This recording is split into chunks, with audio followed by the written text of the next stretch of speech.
Wagwan, are you there? What's good? And you know who this is, baby.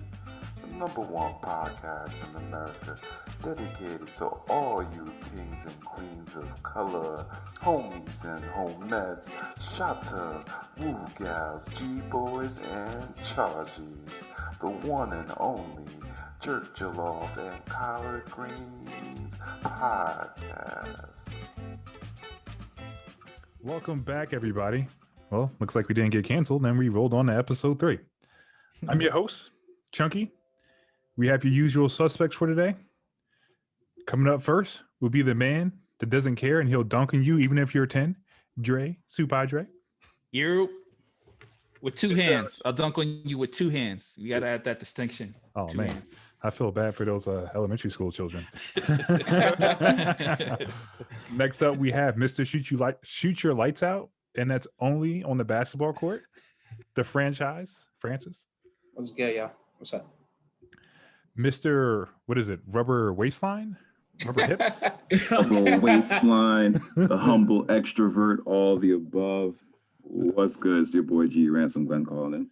And Mr. I do not lotion my ankles or my toes. D Black.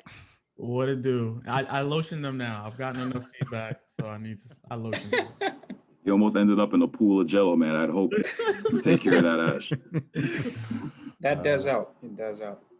Let's kick it off real quick with our Black business shout out. Really Real Ginger, manufacturer of ginger-based beverages and confections, based at the Philly's historic Reading Terminal Market, and one of the first Black-owned juice businesses to have a vendor stand.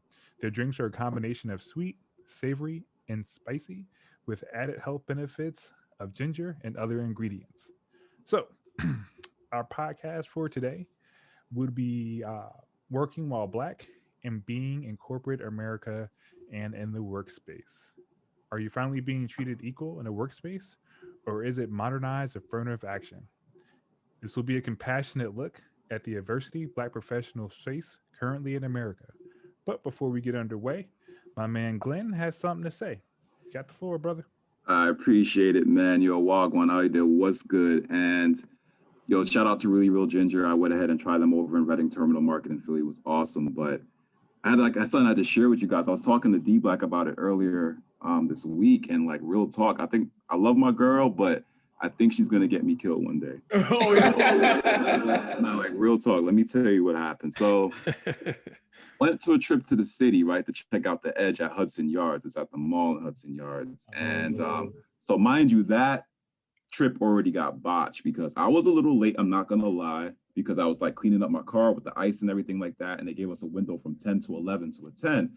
So I'm thinking, all right, 10 to 11, we can still get there 11:30, 11:10, we'll be straight, right? It wasn't the plan, but that's what ended up happening. Sure enough, they held firm to that 10 to 11 window. They were like, yo, look, you came in at 11:30. I don't care if you're out of state, you can't come in. So we were like, damn. And mind you, the whole trip, I'm telling Shorty, yo, we gonna be able to get in. Yo, chill. We gonna get in. Don't worry about it. We gonna get in.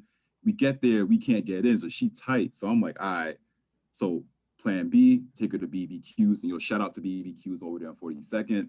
Y'all saved this relationship because, when you mess up, food is a way to a woman's heart, real talk. So we take her to BBQs, got the Henny wings, sticky wings, all that, the Bulldogs, and straight up, pretty much kiting our way back to, Penn Station because we took the NJ Transit there. We get on the NJ Transit train, and these kids from Philly are on there just lighting up. I mean, every curse you could imagine, bro. And I know you guys have met my girl, but y'all don't really know her, but I know D Black, you met her at your wedding. She does. She has see something, say something tatted on her lower back. I swear to God. She's like a human spell check. So she will correct you. Neighborhood watch.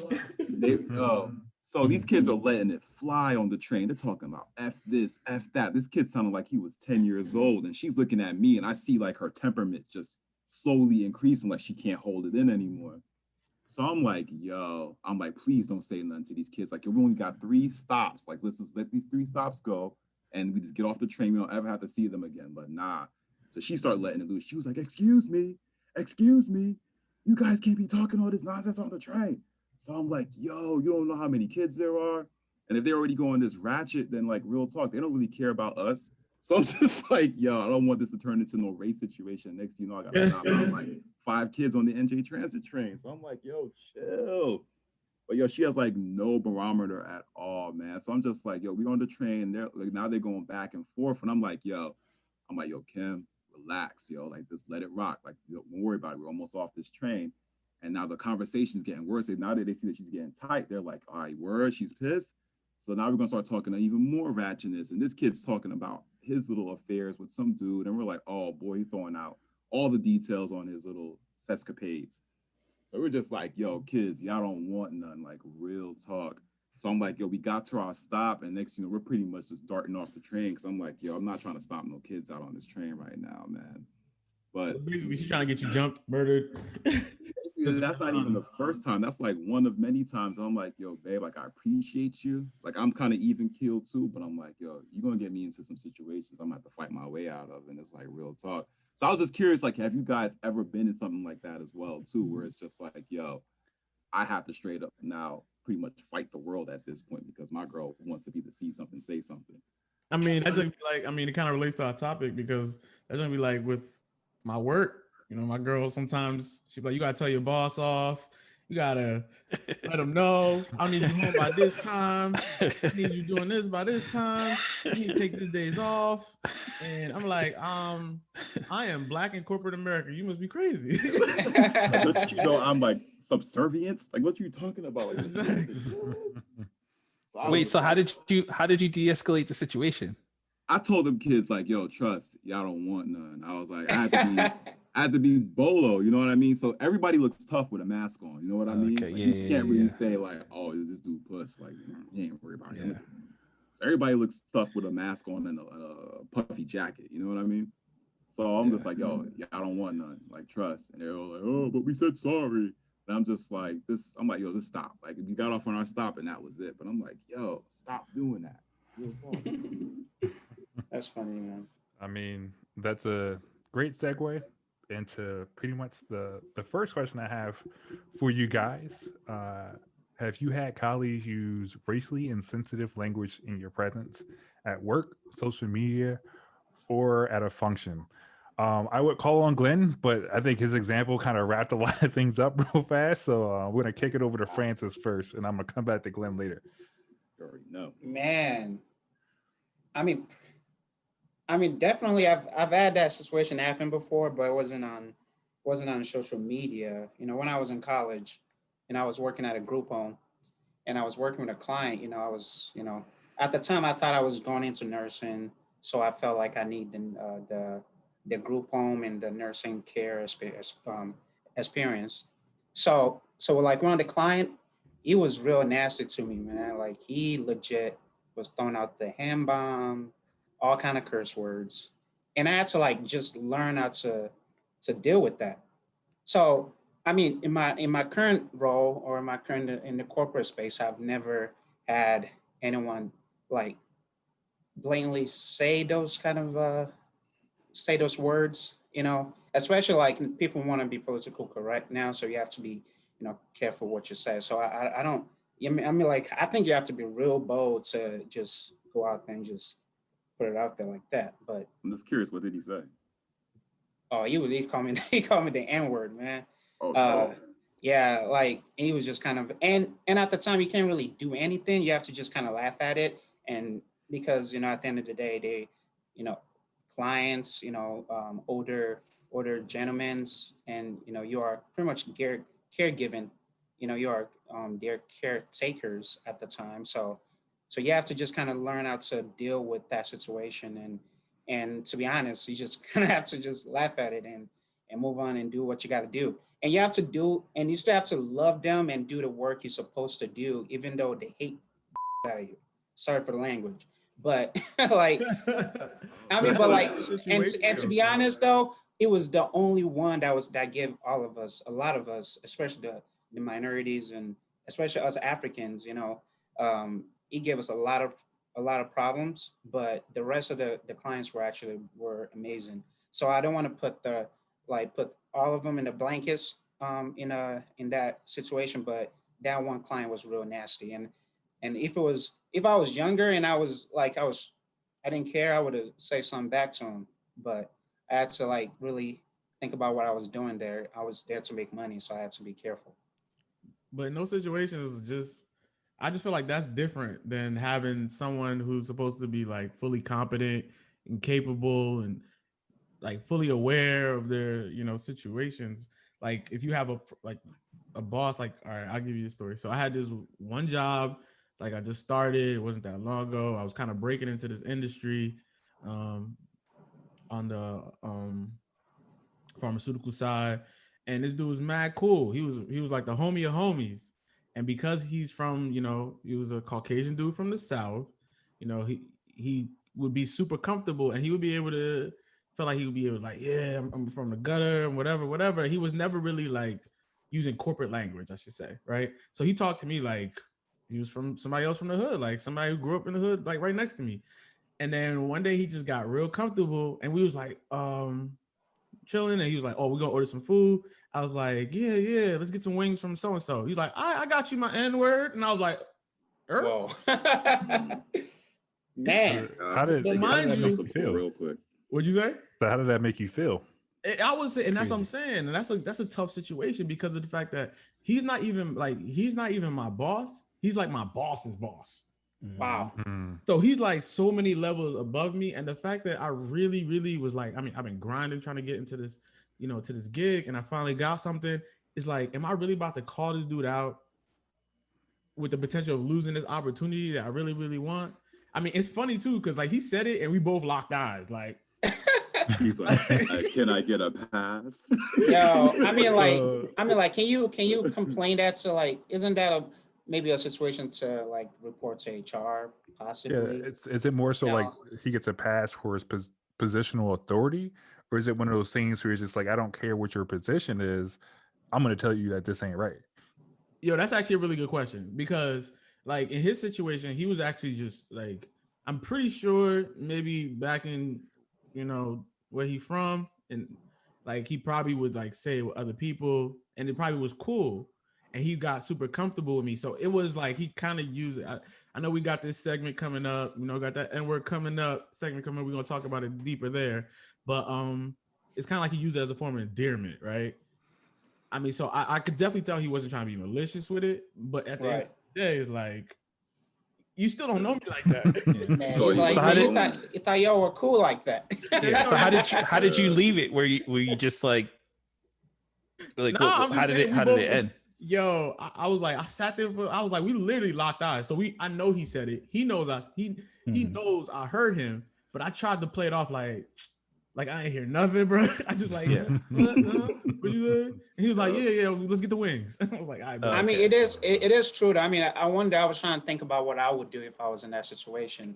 It is tough because it's either you laugh it off like you did and just kind of and move on with your business, or you internalize it and you make it bigger than what potentially. I mean, I think it's already a big situation. So it could go either way. I think you address that person to the side. Sorry, go ahead, Dre.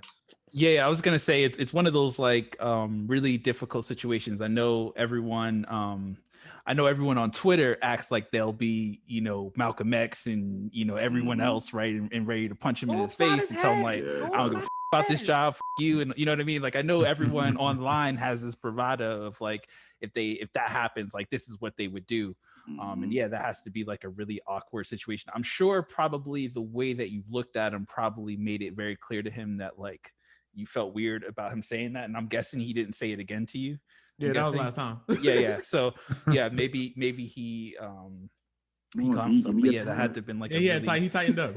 Yeah, I don't know what I would have done. Again, like in my head, I think we all have like what we think we would do in those situations, but like I know what I would do. You know what I mean? Like it's one of those things where I think I'd like to know what I do in that situation, but I guess it's like one of those things, right, where unless you're in that situation, like you may not really know how you're gonna so I'll pose this, right? So being that you're now in a professional setting like D Black, and it's just like, well, I have more to lose than I do to gain by approaching a situation. So there's a different metrics in weighing it out in a sense that, well, if I say something will there be retaliation back to me, being that he's so many levels up? Or if I say something, it's pretty much saying that that's not cool. But I think the way that he handled it, in the sense that he gave him that look, which goes back to a stigma of being a black man. Like, everyone on this podcast has that look, that black man look. Like, if you do it again, I'm gonna hold you up by your ankles and drop you off the side of this building. That's the black man death stare. So I want to get to Glenn on that, in the sense that I think we had a conversation back in the past where you had an experience on social media where someone said something type crazy. Yeah, and it's like I get the craziness, and my dynamic is a little weird too, because I mean, like Francis's situation, it was a little bit more blatant and direct, and I know y'all also that crazy video of the Ghanaian caretaker that was spat on by her elderly, but and Godfrey has some crazy comments on that, but sometimes it isn't as blunt as all the time. Sometimes it's even just like a minor comment or an assumption, like, hey, you know, you talk really well for a black guy, you know, like as if I wasn't, you know, born speaking English or anything, like I wasn't raised on English. And, you know, oh, you dress well for a black guy, and like things like that. Like, I guess when that taps into like the microaggressions that you get, like these subtle, sometimes intentional, unintentional comments, that's pretty much directed to someone that's been, you know, historically marginalized. But it's just like in my work setting, it's primarily minority based and minority founded. But I would say that a majority of the executive team is white. So it's probably the only instance in my particular professional setting where, you know, it's kind of like white people are the minority in this sense. So it's always like assumed that I understand the woes of, you know, the minority whites here in the company. And I get hit with like crazy things a lot of the time. And sometimes I don't know if to take it, if it's just like an informative moment, like, hey, you know, don't make these stereotypes about black people, like this isn't cool anywhere else, or, you know, if it's just straight up racism, like it's just sometimes it's just so difficult to make that distinction. And at the same time, it's like you're at your workplace. At the end of the day, you're trying to secure yourself. So it's just like a really tough, like barrier to. Lassie, how many times have you been invited to the company basketball game? Oh, so let me tell you about this real quick. So, yo, that whole stereotype. Lassie cannot ball at all. I'm not a baller. Like I don't watch. Ball. Yeah, I don't watch basketball. I don't know the rules to basketball. I don't. Are you even black? That's the question. Well, hold up, because he's not the only one. Because I don't know anything about basketball either. Exactly. Oh, man. I mean, I'm still trying to draft Scottie Pippen. I had to debunk that one real quick. So the company I work for, I'm not going to say its name, but it's primarily Taiwanese. And honestly, I don't think there's any other race that loves fried chicken or basketball more than Asians. I'm going to say that. so anyways, every year they had this recreational, like intramural basketball league with, you know, the divisions will make up their own teams and things like that. And me being a handful of black men there, everyone kind of looked at me as the golden goose, right? Like, oh, I know he wants to play basketball. No, he got buckets. So literally the first week I was hired, that's pretty much all I got was to say, hey, do you want to join our league? Do you want to play ball? Do you want to join our league? And I'm like, yo, I'll do you a favor by not playing because I am super trash. I was just like, my sport of choice is badminton. Like, do y'all play badminton? They were like, yo, after that, no more invites to lunch, no more invites in the team meetings. It was just like, yo, complete shutdown. Like you saw that immediate shift. So That's crazy. yeah, it was kind of nuts. But to me, I think of it as like, honestly, you exited yourself out of my professional career. It's all good to me. Less stress. Yeah, I was gonna say. Go ahead. Yeah, I was just gonna say from my side, I don't think I ever necessarily got any of that stuff. I definitely think it was probably more on like the microaggression thing, or you know, like, hey, what's up? You know, what's up? Or you know, basically like people who I could see them in an office setting, right? You know, basically saying hi to other people, saying hi to me in a different way than they say hi to other people, and I kind of would very subtly like, hello, how are you doing? Right? Like I'm not, you know, that's just not my thing, right? I'm not gonna be the only Black person in the office, like, yo, what up? Like, you know, I'm not gonna be doing that, right? So just hi, how are you doing? Like, oh, is there any, you know, can I call you Dre? No, my name is DeAndre. Bro. Like, no, brother. Like like brother, bro, you know. Now the bro is I think the bro goes across any race. Yeah, the bro goes across the board, right? But it's like, there is a way how they could say the bro that makes it clear to you that it feels uncomfortable. So bro, I think, I have never heard anybody say bro in corporate. Except for if you have that really close personal relationship with that Oh, person. okay. Maybe But maybe not- that's a, you know what, maybe that is a East Coast, maybe that is like an East Coast thing. And again, I guess maybe viewers like let me know. I just know that the corporate jobs that I've had were on the East Coast, and bro was like a very, maybe it was just the type of people that worked there, whatever, very frat bro-ish, where it I'm was about to thrown say it's around the a frat lot. boys. So I would say the Yeah. only time I've been in those situations is just like trying to like very politely kind of let people know that like, don't say hi to me in a way that like you think, or trying to give me a dap, right? You know, just I saw you shake 5 other people's hands, like don't shake my hand this way when we're not even, you know what I mean? Like don't But just trying to assume be, or like, whatever. like culturally appropriate, and it's weird to say that because they're trying to Yeah. like, identify with you to show that they quote unquote understand. The other question I have for you, Yeah. you understand like, oh, bro is kind of weird, but like, has someone ever called you brother? Like, all right, thanks, brother.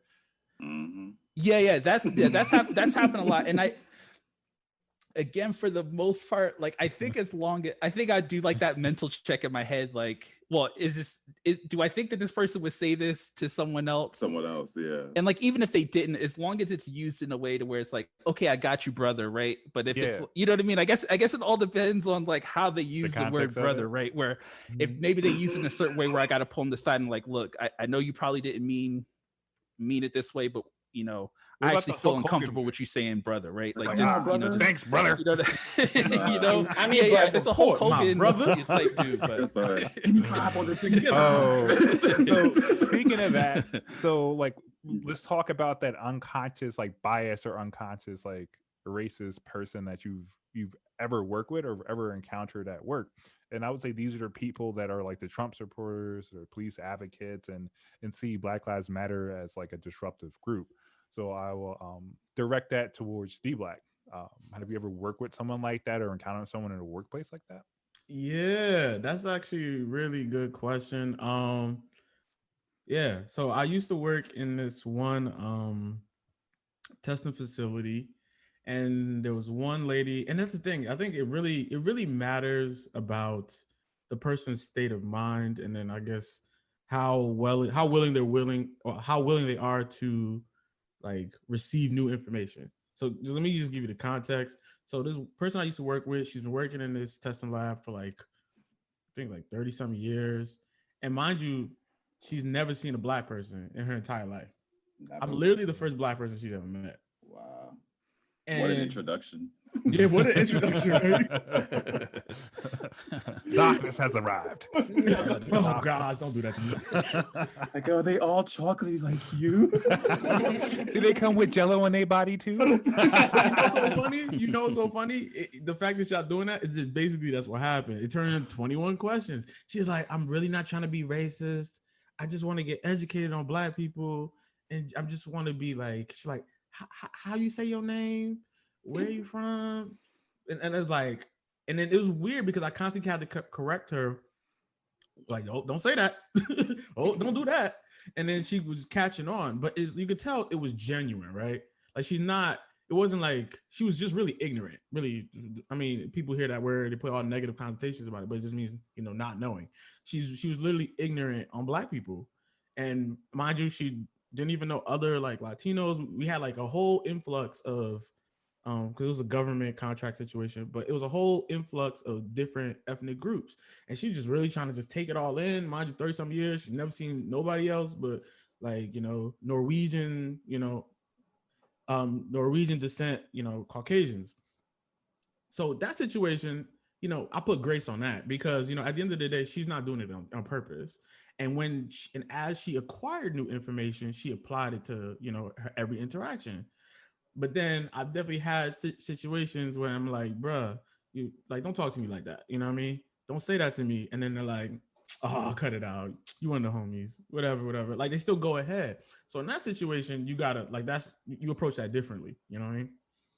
So, I mean, it's so interesting though. Like maybe it's the East Coast or because like, I mean, like when I think about my interaction, at least in the corporate setting that I've worked in, is the interaction is so political correct. Like people don't really go like do too much.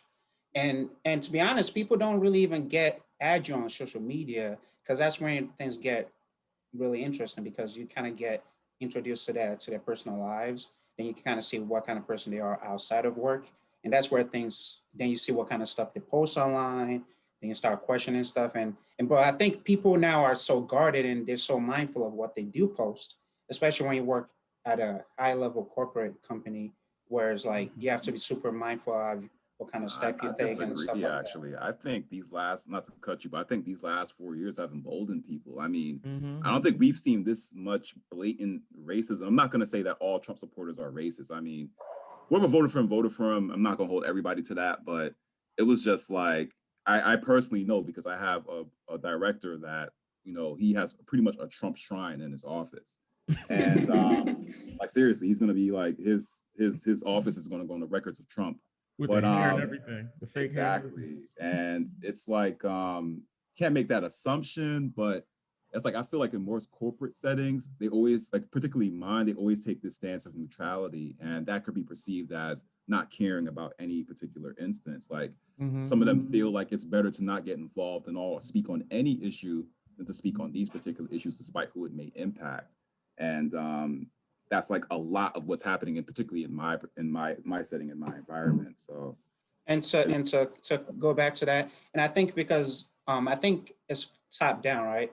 At least within my company, I think I appreciate my CEO and their level of involvement in just in Black American minority and their initiatives and stuff they do.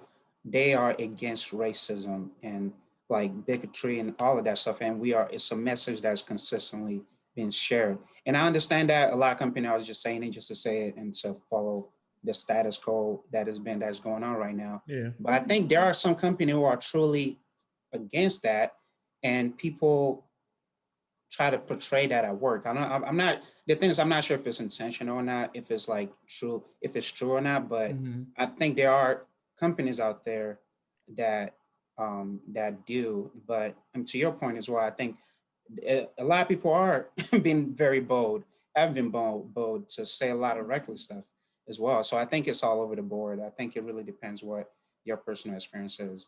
Can I ask a question about that? Just in general, right? So we talk. I know we're here talking about, racism in the corporate space, what it's like being a minority in the corporate space. But I know, like, when I first came in, right? Like I said, like I gave a story, like I felt like my tolerance level had to be higher because I felt like I had a lot more to lose, right? As you get deeper into it, I don't know. Is that supposed to change? Because I still kind of, it's weird because I feel like I've moved so much. I have so many people that kind of work underneath me. I'm like, now the boss's boss the person I was talking to, I've kind of assumed his position. But even with that, now in that position, I still feel like even if somebody underneath me says something crazy, I feel like I would still have to kind of like be more guarded. Like I have to be more receiving to like their level of ignorance, in the sense of, even though in a sense I'm technically more powerful, right? Like, Right. I don't know if anybody else has that same. So I would say let's turn that to the father of the group, Dre, and get his input on that one. Yeah, I mean, it's hard, right? Because, the thing that's really unfortunate sometimes about being person of color, right? We'll say person of color in corporate America is like, we're like having to be the teacher. Right, it's like sometimes like we're in positions where we're forced to be a teacher, right, to explain to someone, right, whether they're older or younger than you, right, or whether they report to you or you report to them or you report to someone who reports to them, right, where we're like in this like weird situation where we have to be a teacher, right? So we have to basically articulate to someone that like what you just said or what you just did is offensive and wrong or whatever, and then like you have to like it's almost like you have to like disassociate yourself from the situation, right? So like you can't be mad about it, right? You have to like go in, and when I'm saying you can't be mad about it, I think you know what I mean, right? Obviously you can be mad if you want to be mad, but like it's like to do it like quote unquote the right way, right? It's like, well, Jane, what you said, maybe to some people could be considered, you know what I mean? Like you have to like almost go into it like where you're walking on eggshells to tell someone that something that they said was offensive to you, right? Or even offensive to other people. I think maybe we've also been in those situations as well, where maybe it's not even a race thing. It could just be like maybe another race. Someone's openly talking, about another race or group of people, right? Or someone from a different sexual orientation or whatever. Mhm. So yeah, that's just one of those like situations that like, my father who works in HR basically tells me that he deals with these stories all the time. I think it's probably easier for him to deal with just because it's just like part of his job and whatever. But like, I don't know what the right answer is. I don't know if he'll ever feel like comfortable being And I in guess those that's the point. We situations. never. Because Yeah. it's just such a hard balancing act, right? Because it's like, why do I have to be a teacher, right? Why do I have to be in this situation? Like I'm just trying to do my job. I'm trying to right? get paid. Like I'm just here to like do my job. Yeah, I'm not exactly. here to do anything extra. I don't get paid to teach people how to be normal, decent people. So yeah, it's hard. Like I don't know. I don't have an answer to that. I don't know if it's ever going to get easier. I think just like with many things, you're really going to need to decide how you go about it, right? Is it going to be, depending on if it's someone you have a really close relationship with, absolutely. I think you should just like have that, right? But if it's someone you barely know and you know what I mean, it's like that type of like balancing act, right? Do you just report it to HR, right? Or do you try to have that conversation with the person, right? If you have that conversation with the person, what if they take it the wrong way and then they try to turn it back on you and say like, oh yeah, he got really aggressive with me, right? And Yeah. how it is. Being a black Again, we man. can only speak from a man. Yeah. Yeah, we can only, I can only, and I mean, I know that there are, women who also watch, who also listen to this show as well. But from a man's perspective, right? And also, I'm a tall guy, right? So like, I could only imagine if someone is thinking I'm being aggressive with them, Big and right? scary. Like, yeah, it's scary, right? This guy's over 6'4", like he's, he was yelling at me, and I could not be yelling at him, right? I could be speaking the way I am now, but. You're passionate about what you're saying. and Yeah, people I'm passionate, right? misinterpret it about you Blood was being- coming out his eyes, right?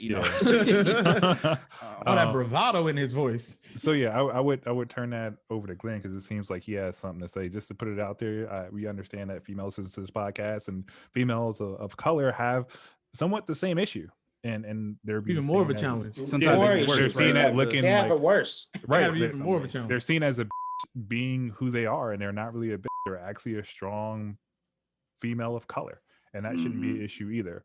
But let me not hog up all the time. Glenn, go ahead. Yeah, I was gonna say basically that adds to a part of the issues not having enough people of color and women in these positions to kind of help, I guess, change the culture of these corporate workplaces. And that's a part of the issue. A lot of the times we make up a lot more of the worker bee populace of the workspace. So it's just like not having people of color or that diversity to kind of represent, hey, these are some of the issues, or you see it even sometimes with the advertisements of some companies where they shoot out an ad and it's not initially perceived as racially insensitive until they get the backlash from the public. And the question is, do you have people, like, where's the diversity in your group to not be made aware that this could have potentially been an issue and you could have avoided it?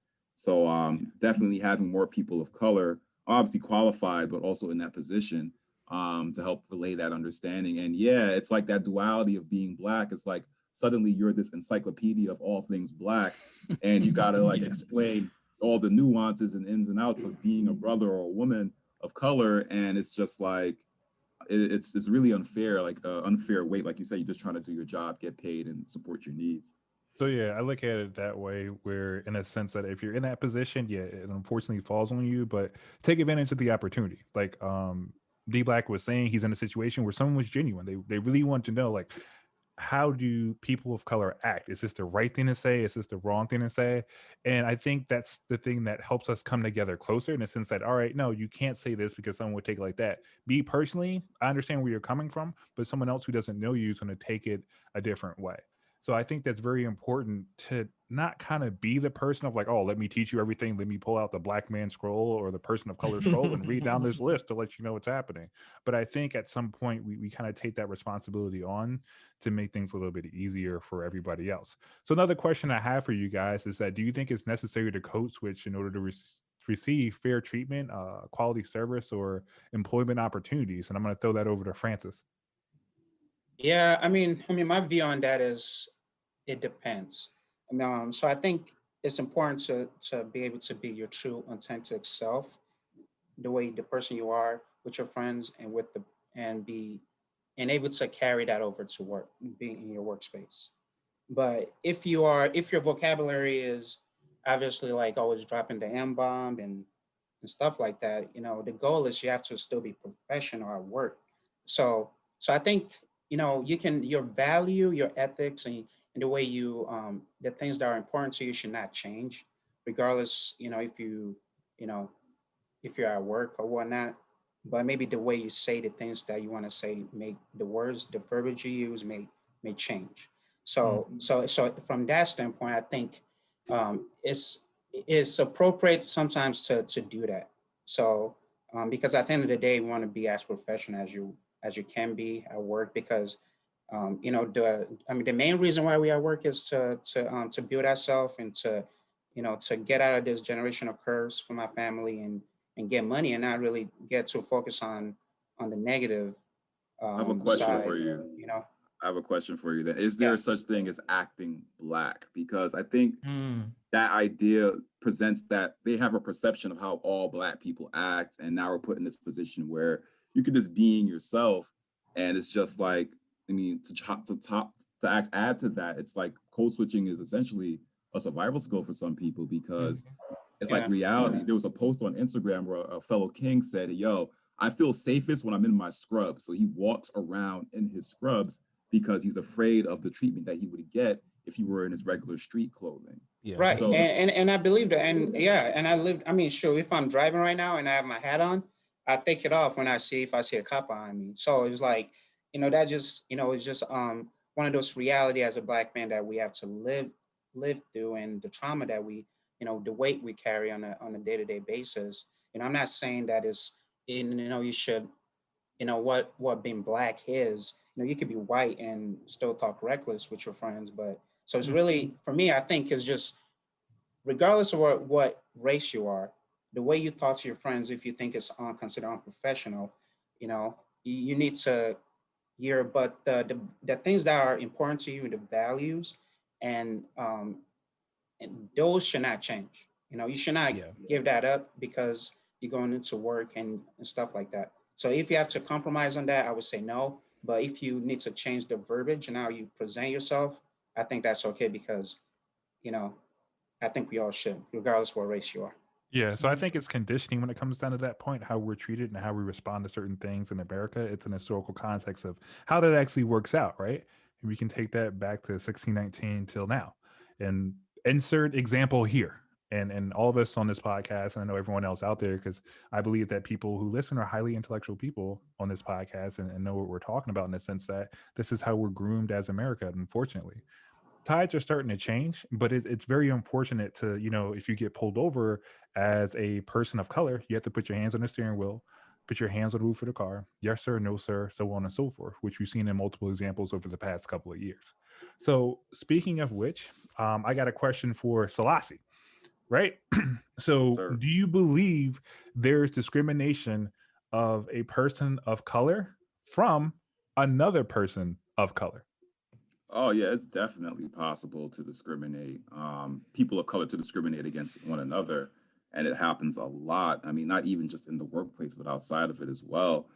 And it kind of brings me back. Like I think about, I've had a lot of jobs. Like I'm one of those people that just don't tolerate anything. Like if I'm not like how I'm being treated, trust and believe I'm going to find another job. Like I paid for my college education, right?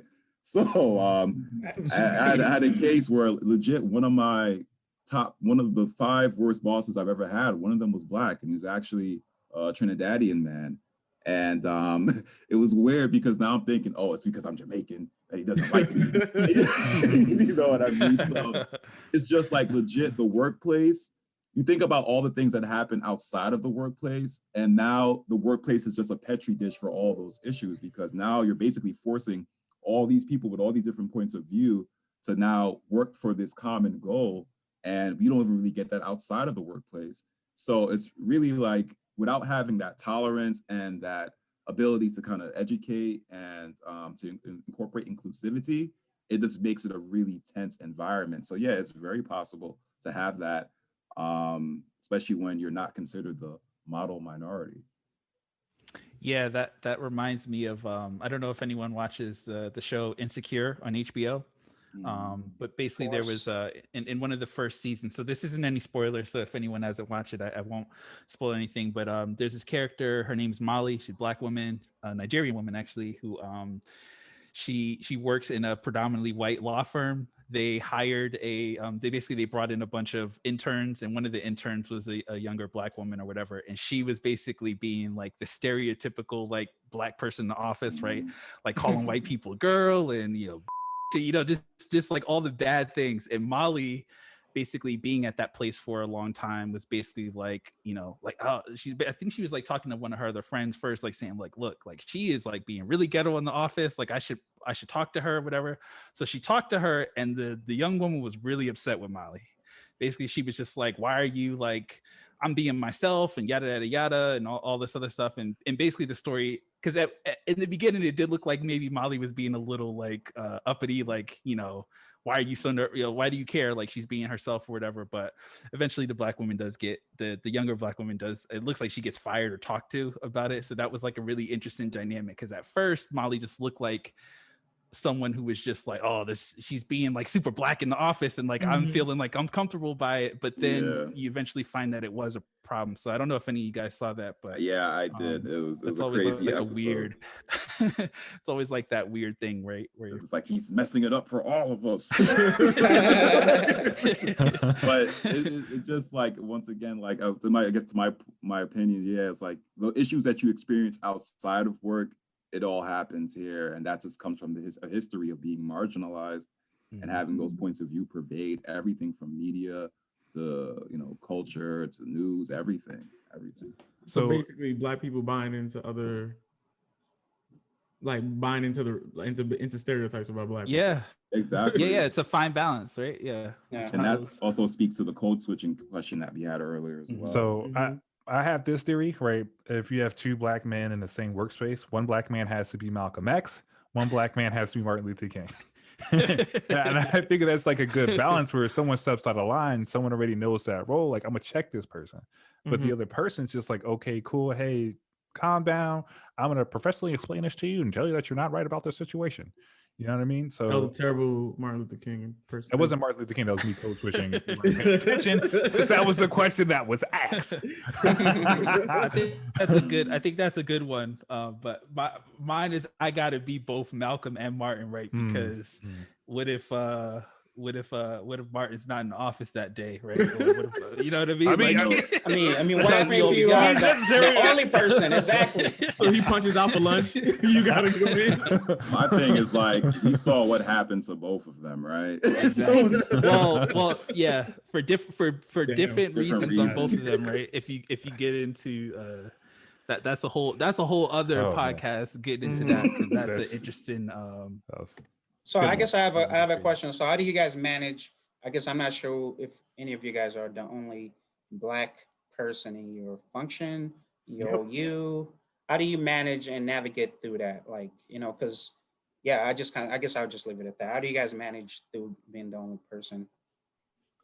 We mean like I call it oiter, only other, only other in the room, only one in the room, the oiter experience. But yeah, like I'm a little different. My makeup is a little different. I kind of have like this, I'm only here. Like, once I was informed of what my position is, because I had a direct transgression at my job where they told me, hey, we want you to do this. And I said, no, I'm not going to do it. And because essentially it was something that I could not control. And, I was told about it multiple times, and I just said, no, you know what? I'm not going to do it. So I had to sit down with my director, and he was like, listen, everyone else, I'm just going to explain it this way. Everyone else in the company does this. You should do it too. And if you don't do it, well, you're going to hinder your opportunities here. So basically he told me, because I was not willing to compromise on something I couldn't compromise on, that I may not get another promotion, raise, bonus, whatever. So, I think I shared this story with D-Black as well. My initial thoughts were, I'm going to go straight to HR and report the incident and everything like that. And that's what I did. The first thing I did was make a report of the incident to HR. But, a lot of times HR ain't really on your back. HR was trying to protect the company. They're like, yo, listen, we're trying to avoid from making this public. What do we have to do in this case? And, probably just the way that I compartmentalize and handle things. But I figured that, you know what, this job is just another stepping stone for another opportunity. Mhm. And instead of me giving 100%, I'm about to get 25%. So, and I already know that I'm not going anywhere. But then the question comes to me, is this an issue I should fight? Like, should I just be looking for my next opportunity? If I go somewhere else, how do I know I'm not going to get the same exact experience? So is it like, am I just going to be jumping from place to place to place with the same issue every time? So that's when I decided to focus on making more opportunities for myself, constantly educating myself, empowering myself, so I'm able to make that exit whenever I feel fit. So, speaking of love which, that. I got a question for you then. If you can tell young aspiring Black professionals one thing about being Black in corporate America in the workspace, what would it be? And I'll start with you and then go down the line. Gotcha. So definitely on that sense, I would say that basically, you've already earned your position. And I know a lot of the times we get somewhere, we're always questioned on how did he get here? Was it a affirmative action that got him in? Was it like a tax company's getting? But if once you've done your time, you've done your due diligence, you've done a professional, you've already earned your position. You don't have to prove that to anyone. So if in any event that you feel like you're being treated unfairly, unequally to any of your peers, if it helps you, definitely make a report of the incidents to HR. It always helps to have some documentation of the incident. But for me, like the way I handle it, I always look above. Like Michelle Obama said, when they go low, you go high. I try to find my exit, make my way out, and try to find a space where I know I'll be comfortable. And a lot of the times, trust me, you'll find a job that's going to pay you more if you have the skills. Francis? Yeah, thanks for that, Glenn. I definitely echo that. No, I think for younger professional, I think you have to focus on why you there. For me, I try to focus on, like I'm here to make this money. I'm not really gonna get too caught up with the BS. If it starts to impact my quality of life, or just kind of like is something I have to keep dealing with that you're taking it back home, and it's kind of messing up things in your personal lives, and then I think you need to kind of examine if you need to continue working in that space. And if HR is not, like Glenn said, if HR is not doing anything to kind of support you and help you, then you definitely have to like look elsewhere. But my rule of thumb is, like PDD is one of my role models that I look at. And one thing he always kind of say is, if you throw me in a jungle with tigers and lion, I'll come back out with wearing chinchilla. And that's real legit my mindset, man. I'm just going for people's head, man. I'm not getting too caught up with the BS. I'm not gonna let your word put me down. Like I'm here to feed my family, and if you on my way, I'll try my best and just put my head down and do what I gotta do. And if I can, then I'm gonna get the hell out.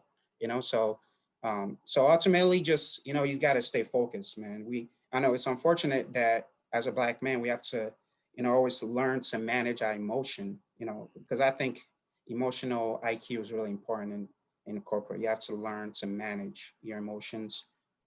It's just unfortunately our reality, and just stay focused, man. And it's really important to have a network of people that you can work with and collaborate with, and if you can find a mentor that looks like you. I know it's hard out here. There's not a lot of them, but you have to just do what you got to do. So I'll leave it at that. Dre? Yeah, I would say that, really, you're really going to have to, the best advice I can give is kind of follow your gut, right? So, especially if you're young, then yes, more than likely you'll be able to find another job fairly easily.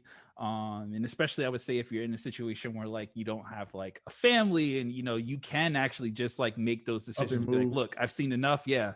But it's really about, I guess, doing that like mental that mental thinking, like, hey, is this a problem where, similar to Glenn, right? Glenn just made the decision like, look, I'm not gonna fight this. I'm gonna, or he did fight it at first, but he just is just like, look, I'm just gonna do my time here. I'm gonna get my experience, and I'm gonna move on to the next opportunity. So I feel like it's really terrible advice for me, but it's gonna kind of be you filling it out and you just going with your gut, right? Is that person who who when you suggested wings calls you, the N word, right? You making that decision like, hey, do I want to talk about this now? Again, it's one of those things where I wish there was a rule book. I wish there was like a 1+1 is 2, but with these type of like complex matters, I think it's really going to be about, following your best gut. Very similar to what Francis said. I think it's really smart to, if you potentially have someone within the company who you can kind of confide with,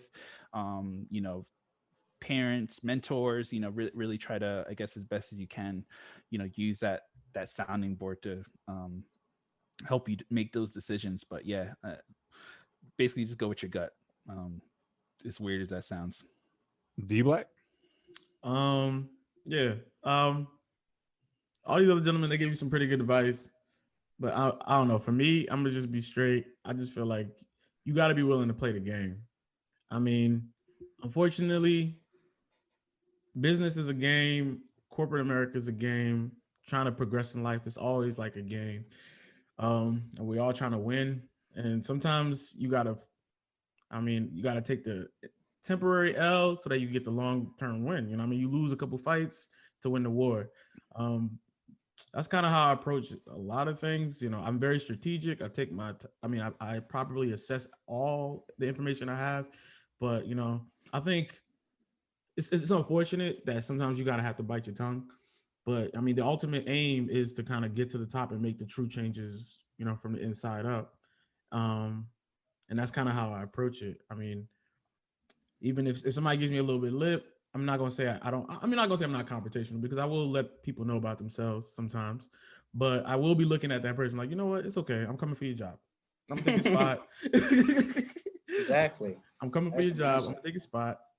You ain't gonna be here no more. So go for their head, bro. Go for their head.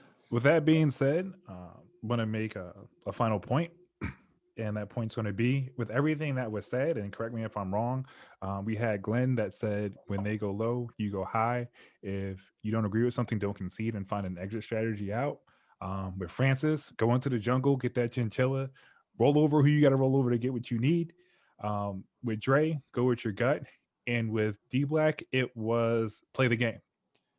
With those key aspects, do you think it's important to have a mentor, which was discussed, in your field that you can talk to and say, "Oh, I'm having a bad day. F these people. I'm going to punch someone in the throat"? Or do you feel as though it's important for you to be a mentor to other people of color that enter your workspace, that start that job with you? And we'll go in reverse order, so that'll be D Black. Yeah, that's a really good question. I think both are important. Obviously, it's very difficult to kind of navigate, I should say life. I'll just go straight to life without any form of mentorship. Because it's going to be all trial and error, right? You're going to get burned a couple of times and you're going to make progress. If you have somebody who could tell you, like, if you turn left, there's a pitfall there, and kind of give you some warnings. You get to your final destination a lot smoother. So having a mentor is important. Do they have to be in your field? I don't think so. It just has to be somebody who can relate to your lifestyle, your situation, because I feel like, life advice is applicable in all areas. And I think the second part, you need to also be willing to give back, because that cycle of mentorship, it shouldn't stop with you. If somebody's taking the time to do deep dives in your life and pour information into you and to better you and kind of help you avoid pitfalls, you shouldn't stop there. You shouldn't have the, I hope he's never on this podcast, but you shouldn't have that 50 Cent approach. You know what I mean? Because once you're out the hood, and you shouldn't forget about the people, that are looking out for you, that we're there. So, I think it's important to always kind of support the next generation up, so that way, and also leave that instilled in them that they should also support the next generation up. So that way we can ultimately kind of break the cycle of any kind of challenges that we face, and then maybe we'll just become norm, and we don't even need that, that level of coaching each other anymore. We already know what to do. Cool. Dre? Yeah, I don't know if I have anything else to add. Yeah, I think I killed that answer. No, bro. I absolutely believe that. Um, I do believe that you should have mentors. I think it's helpful, especially in certain industries, if they are in the same field as you. Like for example, I have a design background. I think having a design mentor has been really helpful for me, just because there are certain nuances with like having whatever certain design calls and things like that that I think probably a mentor from like that would only understand. But also having just a mentor as someone who's on a high level or whatever, I think could be just as beneficial. So yeah, and as far as being a mentor, yeah, I would say that should be one of those things where I think it has to be something that you're really interested in. I don't think you should just do it just because you've had one. I think it's one of those things where you're going to give the most benefit to someone if your heart is really into it. I believe in kind of paying it forward. So yeah, I would recommend that. I would just add the caveat of uh you don't offer yourself to be a mentor to people, right? So you don't necessarily want to push that on someone, but yeah, you should make yourself available if someone does reach out to you. Francis? Yeah, I definitely say yes to mentorship. I think it's really important. I mean, like my cousin says, he's playing the game, and part of playing the game is having a mentorship. Because you have to learn to navigate the metrics of your company, and a mentor will help you navigate that. Especially, I mean, I've kind of mentioned that I appreciate what my company does. But there's still a lot of room for growth, right? For every company. And one of the things I've mentioned to my leadership team is, in my space, we don't have, black directors and stuff like that that I could look up to or pursue mentorship with. I do have mentors, but they do not look like me. At least people that I have day-to-day access to, that I feel comfortable talking to, they are not. They usually are people who do not look like me. We do have, the African descent, program that you can, connect with. But those people, they busy too. So like, and they have a lot of people already kind of bugging them with stuff. But yeah, and with that too, man, I think, it's really important for people at the top to pull and reach back and pull the next generation up. And it would be reckless of you not to do the same, because there's a lot of gap, and we're trying to close the wealth gap and the achievement gap, and really just black men and black women in corporate, because there's only four black CEO in the 500 Fortune companies, and there's a reason for that, and we need to put more time into our black community and our minority community, and mentorship, and us giving back and doing that is part of that. Cool. Glenn? I'm gonna have to be the divergent on this one, because if I understand the question correctly, is I think it's important to have a black mentor in the corporate America or the workspace. And I think when it comes to the topic of kind of how to address this issue, I don't think you quell issues with color with more people of color. You know what I mean? Like, I think it is important to have someone that you can talk to, someone that can help lead you or address issues that are occurring in the workplace. And I think that's a part of the inclusivity. And I think representation is important, but I can't say that having just a black mentor is enough to solve the issue. It's kind of like we have the whole point of having representation there is to have the ability to hopefully address some of the issues that are taking place and give them a voice. And I can't say that we're all unified on, what issues are, because it was even mentioned here in the chat where, we said that people get wealthy and they leave people behind. How do I know that someone that's the same, your complexion is not enough of a qualification for me to understand that you understand what I'm going through? You know what I mean? Or you can help me get past what I'm going through. So it's really a part, I think the corporate culture as a whole has to change to be more inclusive and trying to really get to the root of what the issues people are experiencing, and just not throwing another person of color in there and saying, hey, you got another black person, you should be good. You know what I mean? Is to me, I just look at it as it has to be like, we're willing to hear your issues. How can we address them? And the company needs to be sending out like notification memos, like, listen, we do not tolerate this. We do not tolerate that. We've been made aware of certain issues and we will be checking y'all. And I think when we hire management, they need to have, and it was mentioned, emotional intelligence. That has to be one of the skill traits we all develop, because essentially we're all mentors to ourselves. Like, I don't need an appointed mentor. Sometimes yes, I do. I know I can talk to another person of color at my job and we kind of share that situation. But that's because, you know, at the same time, we're also in the same setting.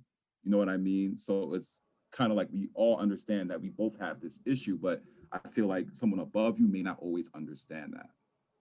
Well, for somebody who doesn't have, I don't have like a current like reoccurring meeting with Black mentors. I mean, like I said earlier, but I think it's really important to have that for somebody above you, because like the struggle that they went through, you will hope that they can instill that information in you, because so you don't have to experience the same thing that they just went through to get to where that's they assuming are that they see things the same way, and that's not always necessarily the case. Well, I mean, that's true, but from an overarching standpoint, I think, to your point, I do agree with that, but I think we have to. It's really important. I would love that. That's kind of one thing I'm searching for. I do want to incorporate Black mentorship outside of my core of friends, and people that I look up to, that I can add into that, because I think it's important. Because I think you are hitting on something, Glenn. And I guess I was looking at mentorship as it being something that like I'm finding outside on my own, not necessarily being a forced thing. Because I agree with you. There definitely are times where I've worked with people who yes, we were both Black, but that didn't necessarily mean anything. So, but I'm just a big proponent of mentorship in general. But I was thinking of more mentorship. I guess that's how I was answering it, with it being outside of the workpe. Because I agree, it gets a little crazy. It being sometimes inside, it'd be like, brother, why you hating on my success, brother? Yeah. Brother. So coming up to the end, it's been a great talk, and I hate to leave it lingering like this, because everyone in here, from King Selassie to King Francis to King DeAndre to King of I Don't Lotion My Toes, very, very that's really gonna be a name you're gonna stick in the yard too. very, very valid points. And you podcast listeners out there, if you want to hear more, just let us know.